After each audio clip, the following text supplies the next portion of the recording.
Selamat siang teman-teman, perkenalkan nama lengkap saya Evrilinda Yesina Ratnawati. Saya salah satu mahasiswi dari Stipa Santu Sirirus Ruteng semester 4 tingkat 2. Pada kesempatan kali ini saya akan membahas tentang nilai dan prinsip anti korupsi. Sebelum memasuki pembahasannya, jangan lupa like, komen, dan subscribe. Pada pokok pembahasan yang pertama, saya akan menjelaskan tentang nilai-nilai anti korupsi. Nilai-nilai anti korupsi yang akan dibahas meliputi kejujuran, kepedulian, kemandirian, kedisiplinan, pertanggungjawaban, kerja keras, kesederhanaan, keberanian, dan keadilan. Yang pertama, kejujuran. Sugono mendefinisikan kata lurus sebagai lurus hati, tidak berbohong, dan tidak curang. Jujur adalah salah satu sifat yang sangat penting bagi kehidupan mahasiswa. Nilai kejujuran ibaratnya seperti mata uang yang berlaku di mana-mana, termasuk dalam kehidupan di kampus. Jika mahasiswa terbukti melakukan tindakan yang tidak jujur, baik dalam lingkup akademik maupun sosial, maka selamanya orang lain akan selalu merasa ragu untuk mempercayai mahasiswa tersebut. Hal ini juga akan menyebabkan ketidaknyamanan bagi orang lain karena selalu merasa curiga terhadap mahasiswa tersebut yang terlihat selalu berbuat curang atau tidak jujur. Jika seorang mahasiswa pernah melakukan kecurangan ataupun kebohongan, akan sulit untuk dapat memperoleh kembali kepercayaan dari mahasiswa lainnya.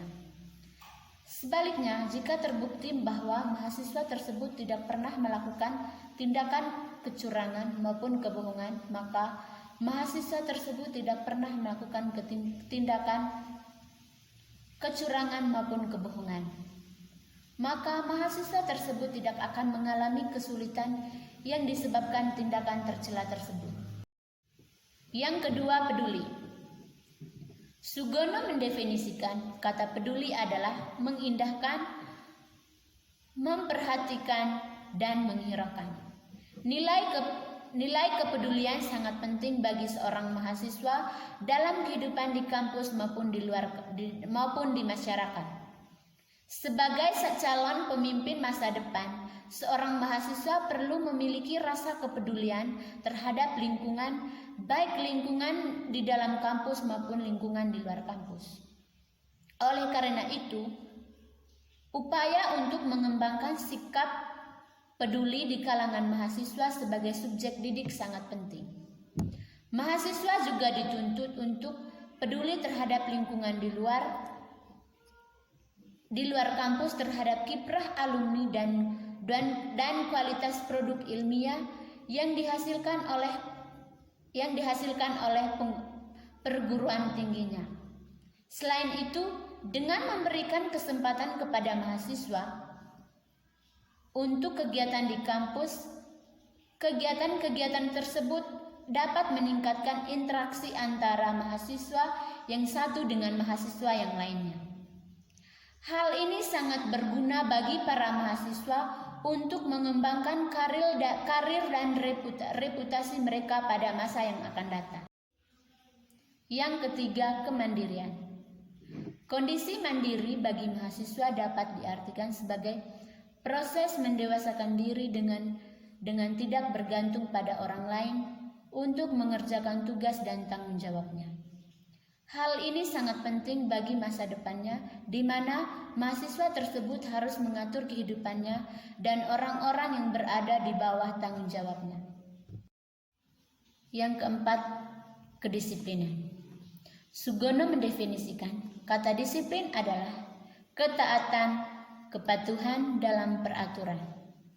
Hidup disiplin tak berarti harus hidup seperti pula militer di barak militer, namun hidup disiplin bagi mahasiswa adalah dapat mengatur dan mengelola waktu yang ada untuk dipergunakan dengan sebaik-baiknya untuk menyelesaikan tugas. Yang kelima, tanggung jawab. Tanggung jawab adalah keadaan wajib menanggung segala sesuatunya. Mahasiswa adalah sebuah status yang ada pada diri seseorang yang telah yang telah lulus dari pendidikan terakhirnya yang berkelanjutan melanjutkan pendidikan dalam sebuah lembaga. Mahasiswa yang memiliki rasa tanggung jawab akan mengerjakan tugas dengan sepenuh hati. Mahasiswa yang memiliki rasa tanggung jawabnya tinggi, mudah untuk dipercaya orang lain dalam masyarakat, misalkan dalam memimpin suatu kepanitiaan yang diadakan di kampus. Tanggung jawab adalah menerima segala sesuatu dari sebuah perbuatan yang salah, baik itu sengaja maupun tidak sengaja. Yang keenam, kerja keras. Bekerja keras didasari dengan adanya kemauan. Kata kemauan menimbulkan asosiasi dengan ketekunan, keberanian, ketabahan, dan keteguhan. Di dalam kampus, para mahasiswa diperlengkapi dengan berbagai ilmu pengetahuan. Yang ketujuh, sederhana. Untuk menumbuhkan sikap keberanian, mahasiswa dituntut untuk tetap berpegang teguh pada tujuannya. Tentu saja, keberanian mahasiswa akan semakin matang diiringi dengan keyakinannya. Pengetahuan yang mendalam menimbulkan perasaan percaya diri sendiri.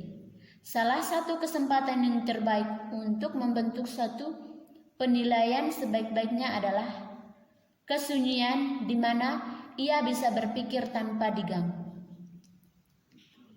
Rasa percaya diri kepada diri sendiri adalah mutlak perlu karena mahasiswa harus memelihara rasa percaya diri kepada diri sendiri secara terus-menerus. Pengetahuan mengenai kepribadian dan kemampuan sendiri perlu dikaitkan dengan pengetahuan mengenai lingkungannya. Yang kedelapan, keadilan. Berdasarkan arti katanya, adil adalah sama berat dan tidak berat sebelah. Dalam kehidupan sehari-hari, pemikiran sebagai pertimbangan untuk menghasilkan keputusan akan terus berkembang seiring dengan pengetahuan dan pengalaman yang dimiliki seseorang. Yang ke-B, prinsip-prinsip anti korupsi.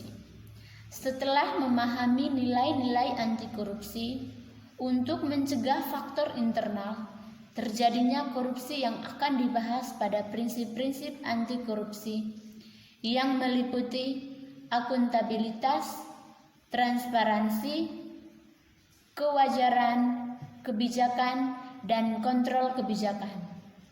Untuk mencegah faktor eksternal penyebab korupsi, yang pertama, akuntabilitas. Akuntabilitas adalah kesesuaian antara aturan dan pelaksanaan kerja. Akuntabilitas publik secara tradisional dipahami sebagai alat yang digunakan untuk mengawasi dan mengarahkan perilaku administrasi dengan cara memberikan kewajiban untuk dapat memberikan jawaban. Akuntabilitas publik memiliki pola-pola tertentu dalam mekanisme, antara lain adalah akuntabilitas publik, akuntabilitas program, proses, dan akuntabilitas keuangan. Terkait dengan penjelasan tersebut, maka mata kuliah ini memiliki peran penting dalam pengetahuan akuntabilitas, terutama dalam rangka pengembangan sumber daya manusia. Yang kedua, transparansi. Prinsip transparansi ini penting bagi pemberantasan korupsi.